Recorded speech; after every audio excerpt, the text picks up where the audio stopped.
Est-ce que vous savez ce que Jésus a écrit dans le sable? Vous ne savez pas? Personne ne le sait. Mais j'ai une hypothèse, il y en a plein. Voici que je fais toutes choses nouvelles. Voici que je fais toutes choses nouvelles. C'est le cœur de la prophétie d'Isaïe et finalement de ce 5e dimanche de Carême. C'est peut-être difficile à entendre alors que nous sommes, nous l'espérons, au début de la sortie de la pandémie, que nous sommes encore en pleine crise climatique et maintenant cette guerre d'invasion en Ukraine. La peur de mon enfance, invasion des chars russes, bombes atomiques, semble revenue. Comment garder l'espérance? Alors que depuis 30 ans, mis à part les guerres lointaines, nous nous sentions en sécurité. Cette espérance est une des 3 vertus que nous avons reçues au baptême, la foi, la charité et l'espérance. Un des 3 cadeaux que nous avons reçus à notre baptême. Mais peut-être que nous n'avons pas ouvert ces cadeaux. Ou peut-être que nous ne nous en servons pas beaucoup. Alors, ça se sclérose un peu. Ces 3 vertus, la foi, la charité, l'espérance, elles grandissent en les exerçant. En exerçant la charité, en exerçant la foi, en exerçant l'espérance. Comme dit le pape François, il le répète souvent, ne nous laissons pas voler notre espérance. Je crois que c'est un des plus grands trésors que nous, chrétiens, nous portons. Et que nous avons pour mission de répandre autour de nous dans chacun des villages dans lesquels nous sommes. Même si vous êtes tout seul dans votre village, c'est vous qui devez porter l'espérance dans ce village. C'est votre mission de chrétien.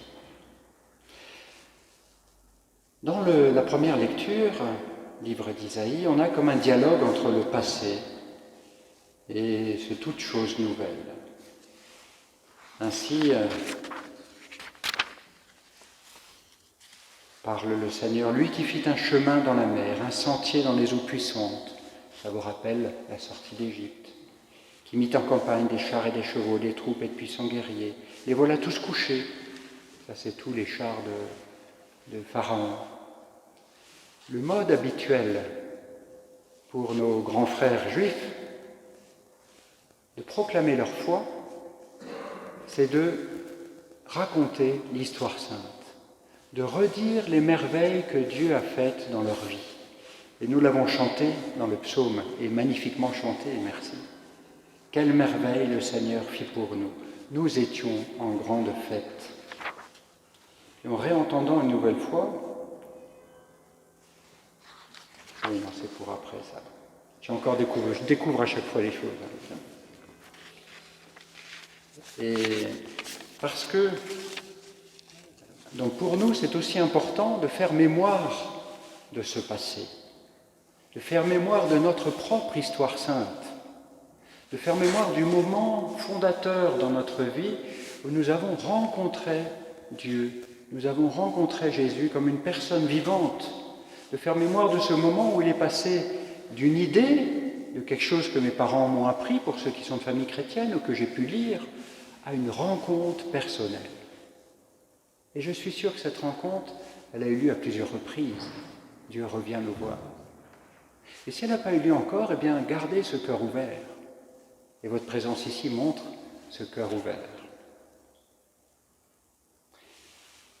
Pourquoi c'est important de faire mémoire de tout ça? C'est pour se dire que Dieu ne nous a pas abandonnés dans le passé. Eh bien, ce n'est pas maintenant qu'il va commencer. Dieu ne nous a pas abandonnés alors que j'étais dans une grande difficulté. Dieu ne m'a pas abandonné alors que j'étais dans une grande maladie, dans un problème professionnel, un problème familial. Eh bien, mon espérance pour le futur, elle est basée sur mon expérience avec Dieu dans le passé. Vous me suivez là?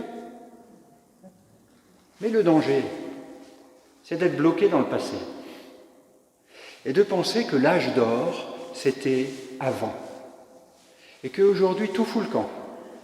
Alors il y a des choses qui foutent le camp, on est bien d'accord. Mais voyez, le danger, c'est d'être bloqué dans le passé. Et c'est ça que j'ai repéré là. Saint Paul le dit aux Philippiens. Une seule chose compte, oubliant ce qui est en arrière. Mais vous comprenez ce que je veux dire. Il faut tenir à la fois la mémoire des bienfaits de Dieu, mais oubliant ce qui est en arrière et lancer vers l'avant, je cours vers le but en vue du prix auquel Dieu nous appelle là-haut dans le Christ Jésus. C'est ça l'espérance. Basée sur mon expérience sainte, pas sur une idée du passé, pas sur l'âge d'or, mais sur mon expérience personnelle du passé. Et c'était l'expérience du peuple hébreu. Oui, Dieu ne nous a pas abandonnés quand nous étions esclaves en Égypte. Il nous a libérés, il nous a menés jusqu'à la terre promise, jusqu'en terre sainte. Alors nous avons, et puis c'est dit à un autre moment, là c'est Isaïe, ne faites plus mémoire des événements passés, ne songez plus aux choses d'autrefois, voici que je fais toutes choses nouvelles. Elles germent déjà, ne la voyez-vous pas? Elles germent déjà. C'est magnifique comme expression. Elles germent déjà, ne la voyez-vous pas? Peut-être qu'elle est sous la neige, là, vous voyez. Mais le blé, c'est notre frère paysan chez qui je suis allé hier, il est semé, Christophe, il est semé depuis, il nous a dit septembre. Il faut l'espérance quand même, parce qu'on ne le voit pas. Il germe déjà. Et alors on a deux beaux exemples. Saint Paul, dans la deuxième lecture, qui dit clairement qu'il y a un avant et un après sa rencontre avec Jésus, sa rencontre sur le chemin de Damas. Vous savez, la tradition, c'est pas dans l'évangile, ça, mais il nous rapporte qu'il était sur son cheval, qu'il est comme un éclair, éblouissement, qui est tombé de son cheval. Et Dieu lui a dit, Jésus du haut du ciel lui a dit, pourquoi me persécutes-tu? Intéressant ça, parce que Jésus ne dit pas pourquoi persécutes-tu les chrétiens, parce que c'est ce que faisait saint Paul. Me persécutes-tu? Les chrétiens sont le corps de Christ. Nous sommes le corps de Christ.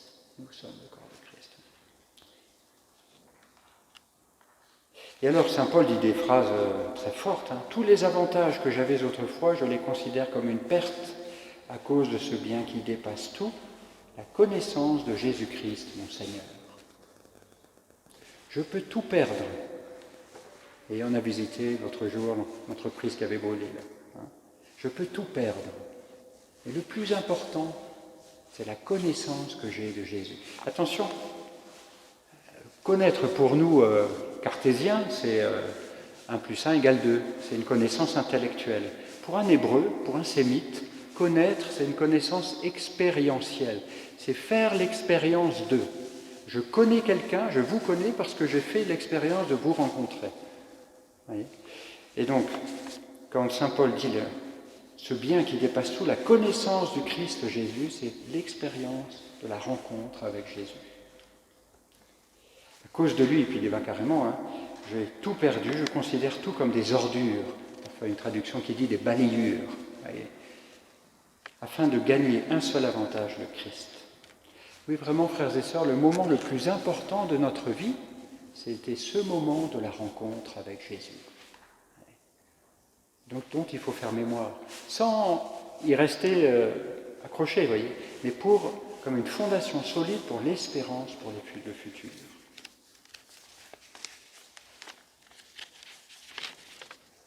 Alors c'est cette expérience qu'a fait la femme adultère. Ne nous trompons pas, Jésus ne canonise pas le péché d'adultère. Il lui dit bien, tu ne commettras pas. Enfin, il ne canonise pas il ne contredit pas la loi qui dit tu ne commettras pas d'adultère. Il lui dit, moi non plus je ne te condamne pas, va désormais, ne pêche plus. Et alors bon, il y aurait plein de choses à dire sur ce texte, mais il ne faut pas que ce soit trop long. Alors cette expérience qu'a fait la femme adultère, cette expérience qu'a fait saint Paul, nous pouvons la refaire régulièrement. C'est ce qu'on appelle une conversion. Alors au ski, on ne sait plus trop ce que c'est une conversion avec les skis paraboliques, sauf, m'a-t-on dit, en ski de randonnée. Mais on était dans une direction, on va dans une autre. Voilà. Eh bien oui, le fils prodigue était dans une direction qui revient vers son Père. Et nous, régulièrement, on revient vers le Père. on revient vers le Père. Et cette espérance pour nous-mêmes, nous pouvons l'avoir pour le monde. Nous pouvons l'avoir pour le monde. Dans une semaine, dimanche prochain, ce seront les rameaux. Ils sont déjà un peu d'avance là. Ce sera les rameaux. Et je me suis toujours demandé, mais quand j'étais curé en campagne aussi, là, les églises étaient pleines le jour des rameaux. Et alors en Touraine, il y avait une tradition. On prenait les rameaux, puis on allait les planter dans les champs, aux quatre coins des champs. Ici, je pense que la terre est un peu dure pour le faire, mais on allait les planter dans les champs. Pourquoi ça finalement? Et pourquoi les gens viennent encore au rameau? Eh bien, parce que le rameau c'est vert déjà. La couleur de l'espérance, nous le savons. Après l'hiver, le printemps. Oui, après l'hiver, le printemps. Cette fête des rameaux a un lien avec l'espérance. Et pourtant, c'est l'entrée dans la grande semaine sainte, dans la semaine terrible de la passion de Jésus. Mais déjà, notre foi nous redit que cette semaine, elle se termine par la résurrection. Qu'au bout des souffrances de Jésus, il y a Pâques. Alors, quelle est notre espérance à nous? Quelle est notre espérance à nous? Oui. Alors, je vais vous relire un petit passage du catéchisme de l'Église catholique. Ce n'est pas le catéchisme de vos enfants, de votre enfance, pardon, ni de vos enfants, puisque là, il n'y a que 4 photos. C'est un catéchisme pour adultes. Et je vous invite vraiment à l'avoir. Ça devrait être dans toutes les familles, un gros bouquin blanc, là, avec un index merveilleux. Vous cherchez quelque chose sur, je ne sais pas moi, ça ne me vient pas, mais vous vous posez une question, tout d'un coup, quelque chose que vous ne comprenez pas dans la foi. Ben vous allez chercher là, vous cherchez vous-même. C'est comme une grande encyclopédie, si vous voulez. C'est bien mieux que Google. Voilà, cherchez donc ayez-le. Et donc vous cherchez l'espérance. Qu'est-ce que ça veut dire l'espérance? Vous avez cette définition-là, paragraphe 1817. L'espérance est la vertu théologale. 3 vertus théologales, foi, espérance, charité. Par laquelle nous désirons comme notre bonheur, jolie formulation, nous désirons comme notre bonheur le royaume des cieux et la vie éternelle. C'est vrai que la plénitude du bonheur, elle est au ciel. Sur terre, on a des avant-goûts. Oui.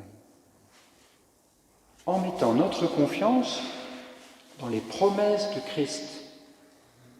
Les promesses du Christ. Et en prenant appui, non sur nos forces, mais sur le secours de la grâce du Saint-Esprit.